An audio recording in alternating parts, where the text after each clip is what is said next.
Salut les Tokuvors, on est reparti pour une année d'Epiview avec Power Rangers Dino Fury. L'épisode vient tout juste de se terminer. J'avais peur au début, mais en vrai, ça va. Ça va même plutôt bien.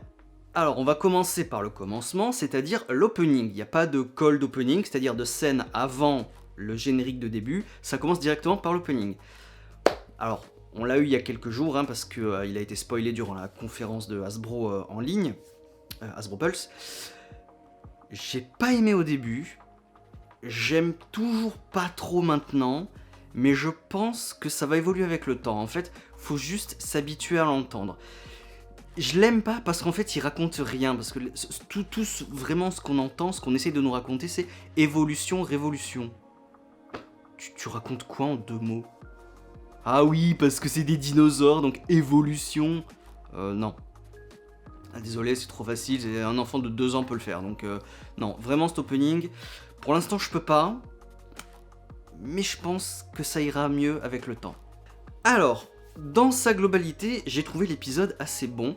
Le début prend son temps parce qu'on nous présente Holly et Amelia, ce qui est un excellent point. C'est un peu lent, mais ça va en fait, parce que justement on nous présente les personnages, et c'est justement ce dont on a besoin pour un épisode 1. Donc évidemment, on a 4 personnages principaux pour cet épisode 1, donc Holly, Amelia, et plus tard Zeito et Solon, la dinosaure, parce que c'est une fille, la compagne dinosaure, peut-être pas mentor, mais au moins alliée des Power Rangers, voilà. Au milieu, il y a donc un combat, j'y reviendrai un petit peu, parce que finalement il est bof bof. Et à la fin, on a full exposition avec le réveil de Zeito, son histoire et tout ça. Et alors là, par contre, mind blown. Exceptionnel. Donc le début, on présente Amelia, future Ranger Rose, qui travaille au journal Buzz Blast. Donc elle fait des petites chroniques un petit peu cheloues, parce que ça a l'air d'être un petit peu... Enfin, c'est un journal pour jeunes, quoi, donc ouais, les petits rouges à lèvres qui brillent dans le noir et tout ça, le truc de la glu avec une autre présentatrice ou quoi, voilà, ça a l'air d'être vraiment pour jeunes, quoi, voilà. Par contre, il y a un truc que j'aime pas, c'est que on est apparemment dans un monde où les Power Rangers existent. Holly le confirme plus tard quand il se transformera en Ranger bleu. Il dit ouais, on est des Power Rangers et on a des super pouvoirs et j'espère aussi qu'on va avoir des Zords. Donc on est bien d'accord que les Power Rangers sont un fait établi dans cet univers. Ok. Alors pourquoi la boss d'Amelia ne croit ni aux fantômes ni aux aliens?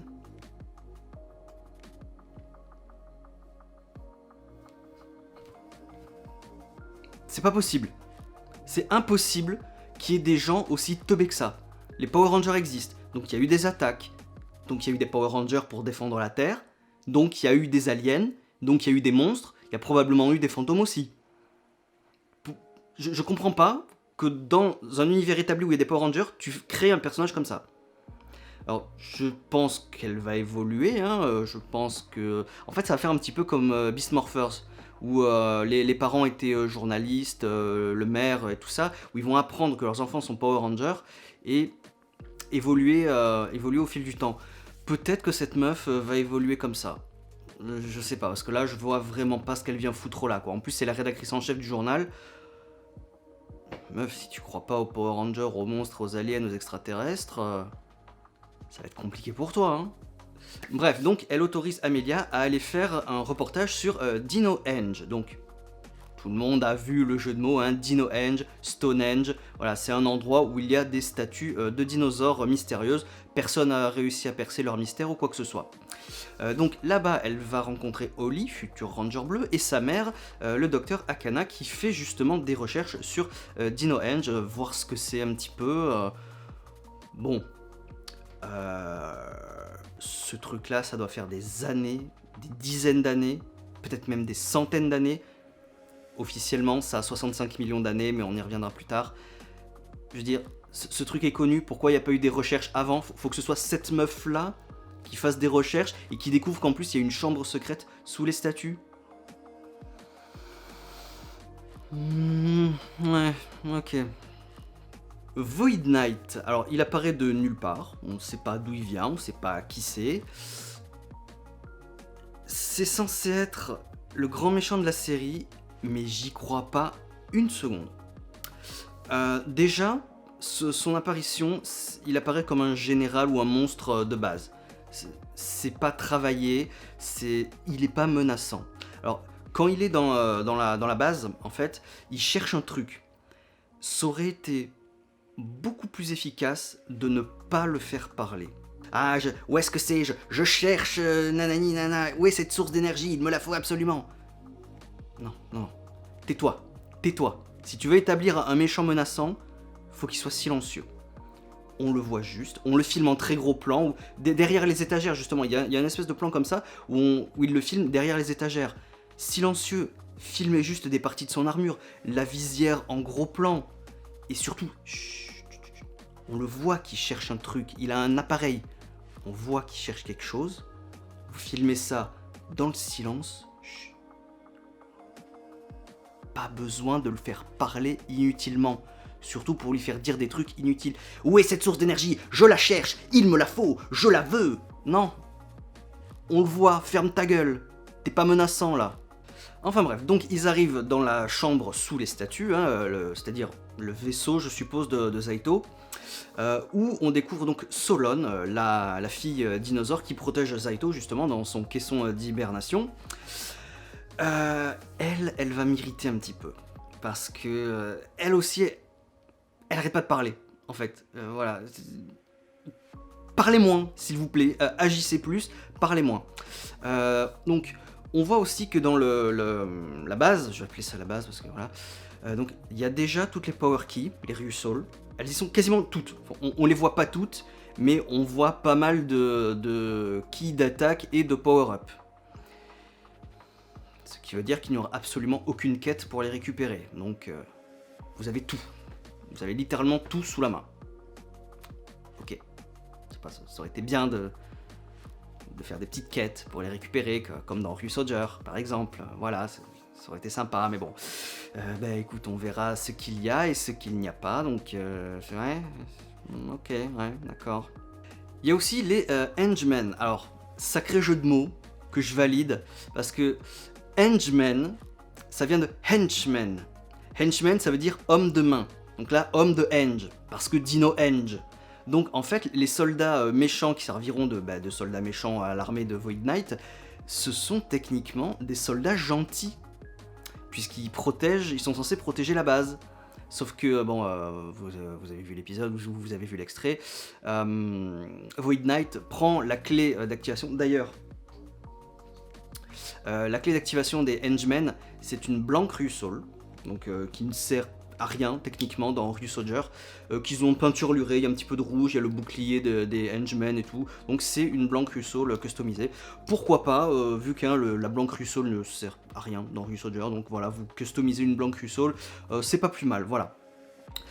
Donc par contre, les Hengemen ils sont super gentils, hein, parce qu'il y a une scène qui dure 2 minutes, où Holly et Amelia discutent en plein milieu de la base. Ils sont censés se faire attaquer par les Hengemen, sauf qu'ils les attaquent pas. Ils sont là, c'est enfin, en stand-by, voilà. Les Hengemen sont en stand-by, ils attendent bien gentiment que les personnages discutent. C'est des gentils, ils sont bien gentils pour des méchants, hein, ces soldats. Donc je pense pas qu'ils vont poser plus de problèmes que ça dans le futur. Pour en terminer avec Void Knight, déjà son apparition fait pas peur. Et en plus, il se fait avoir par un petit filet électrique d'Amelia. Je veux dire, c'est ça le grand méchant, ce qui est censé être le grand méchant de la série. Le mec il se fait battre à l'épisode 1 alors qu'ils ont même pas leur pouvoir. T'es sérieux là? Il se fait avoir par un filet électrique. Ça le paralyse quelques secondes et voilà, bah, dans ce cas, spammez-le de filet électrique et spammez-le de vos attaques finales quand vous serez des Power Rangers. Ça y est, fini. Le premier morph de la série. Alors, c'est un petit peu comme Beast Morpher en fait, j'ai l'impression. Donc déjà, t'as les épées de Holly et Amelia qui brillent pour je ne sais quelle raison. Peut-être qu'ils ont prouvé leur valeur à défendre la Terre en petit combat contre les Hengemen, je sais pas. Donc les morpheurs apparaissent, Solon leur donne des Power Keys pour se transformer en Power Ranger. Donc, point positif, quand je dis que c'est un petit peu comme Beast Morphers, c'est qu'il y a un truc qui leur tombe dessus. sauf que là, contrairement à Beast Morphers, c'est le Morphing Grid directement qui retombe dessus. Ça, c'est génial. Donc le Morphing Grid, on le voit un petit peu, ça a l'air d'être un vide, en fait on dirait un ciel avec des constellations un petit peu, c'est joli, voilà. Et là au moins, on voit le Morphing Grid, leur donner leur pouvoir directement, donc c'est plutôt bien, voilà. Un petit mot sur la musique, où là je suis un petit peu 20 positif, 80% négatif encore. C'est que quand le morpheur apparaît sur leurs bras, la musique est géniale. Elle est lente, elle a des tons un petit peu mystiques et mystérieux. Qu'est-ce que c'est que ça? Quelle est cette énergie? Quel est cet objet qui apparaît tout à coup à mon poignet? Cette partie-là de la musique est super géniale et colle très bien à la situation. Par contre, après, ça continue sur le combat. Alors, le ton change, hein, c'est un petit peu plus dynamique. Mais cette musique-là, sur le combat, j'ai détesté. Ça le fait pas, ça fait pas héroïque, ça fait pas naissance de super-héros. Non, là, bon, je dis ça parce que c'est que l'épisode 1, peut-être que ça va changer dans les prochains, mais voilà, cette impression, cette musique que j'aime pas sur le premier combat de la série, c'est un petit peu négatif quand même. Et donc on en arrive au réveil de Zaito. Alors Zaito, je pense que je vais l'aimer dans le futur. Bien sûr, les antennes sont dégueulasses. Tu vois que ça. Moi, j'ai même pas regardé le visage de l'acteur. J'avais les yeux rivés sur ces antennes dégueulasses. J'arrivais pas à... Voilà. Ah, pourtant, vu que je les déteste, je devrais regarder autre chose. Mais non, c'est rare. Oh mon dieu, c'est rare. Bref, bon. On sait qu'il les aura plus très bientôt, donc ok, ce n'est qu'un détail, certes. Le combat de Zaito était aussi un peu bof, c'était très bref. Par contre, nouvelle arme exclusive à Power Ranger, il transforme ça. Alors, je crois que c'est Chroma quelque chose Saber, j'ai plus le nom, désolé. Saryusoken, ouais, voilà, Saryusoken. Il appuie sur le bouton, ça se transforme en dague. Qu'il jette. D'accord. Et qu'est-ce qu'elle a de particulier cette dague? Rien. Pour l'instant, elle n'a absolument rien de particulier. Au moins, dans Beast Morpher, les armes exclusives avaient un effet particulier. C'était un plus gros canon, ou un gros arc pour faire une attaque finale, ou pour tirer des flèches spéciales, créées par Nate et tout ça. Ça avait un effet un peu plus... Enfin, voilà, c'était plus. Voilà, c'est un peu plus qu'une arme normale. Là, c'est une dague. Un poignard. C'est tout. Il n'y a pas d'effet particulier, donc... c'est bien de vouloir créer un truc, mais inspirez-vous de Beast Morpher, là. Faites un truc de plus utile. La dague, faut qu'elle ait un effet supplémentaire par rapport au Chroma Fury Saber. Faut que ça ait un effet supplémentaire au Chroma Fury Saber. Pourtant, les Chroma Fury Saber, ça fait tout techniquement, parce que dans Ryu Soldier, ça fait tout, mis à part se transformer. Donc, qu'est-ce que tu veux apporter de plus à une nouvelle arme que ne le fait déjà ton arme de base?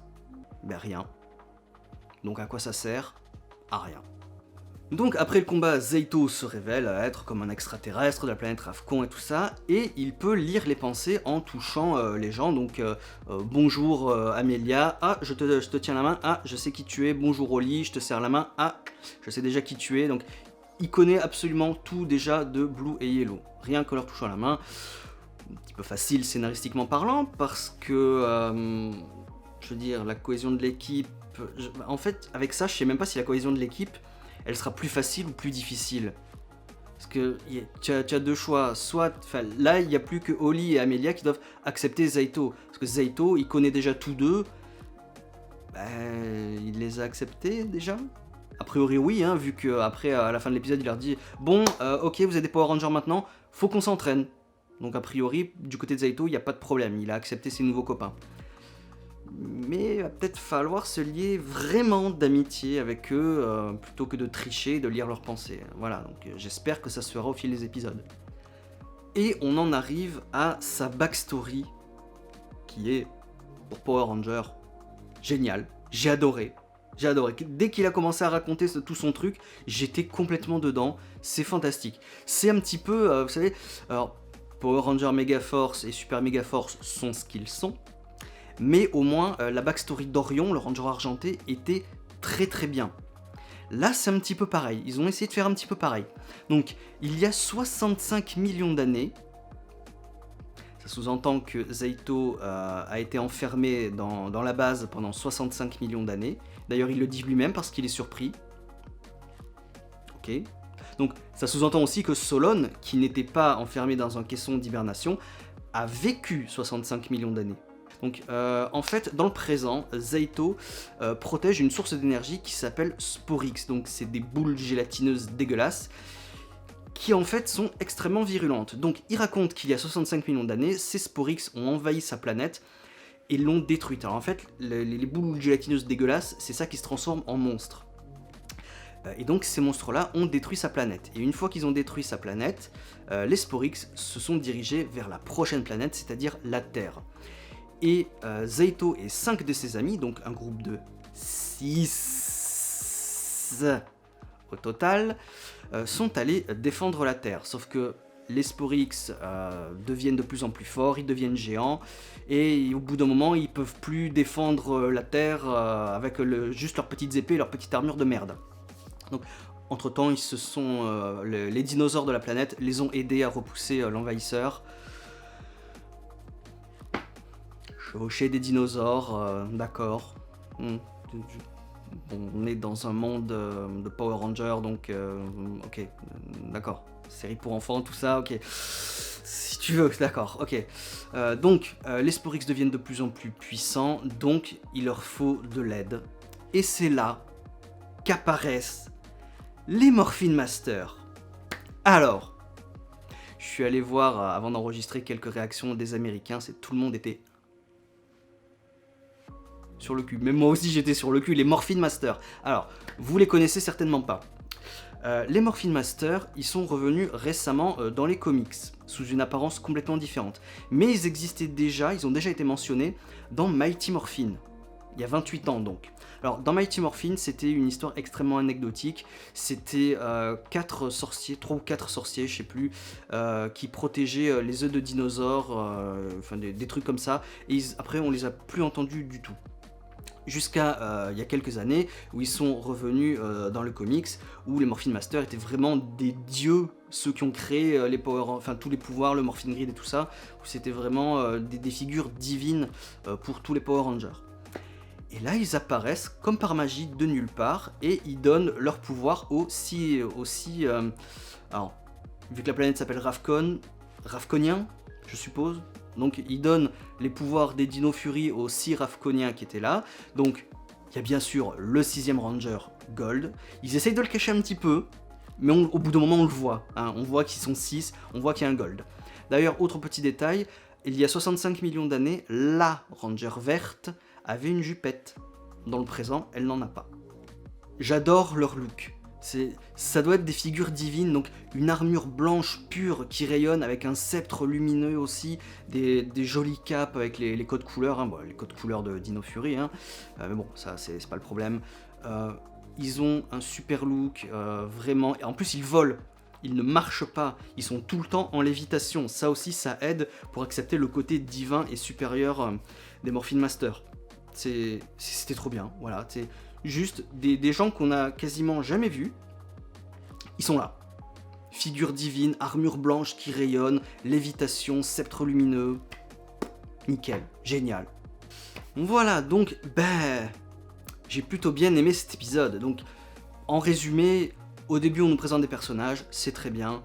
Le combat de milieu d'épisode, bof, vraiment, à cause de la musique, c'est bof, c'est pas terrible. Et à la fin, toute l'exposition avec la planète de Zeito, les guerres et les Morphin Masters, alors ça, c'était génial. Trop bien, vraiment. Donc, allez, je vais me tenter à une note, moi je dirais bien un 7 sur 10. Ça commence bien, donc à voir jusqu'où ça va nous mener avec l'introduction de Green et Black et Gold plus tard. Hein, donc on verra comment ça va se passer, mais pour l'instant, moi j'ai plutôt bien aimé ce premier épisode et j'ai hâte de voir la suite, comment l'histoire va se développer et surtout comment les personnages vont vraiment se lier d'amitié, comment les personnages vont être développés. Voilà. Pour l'instant, c'est bien. Je veux voir la suite, donc à la semaine prochaine. Ciao.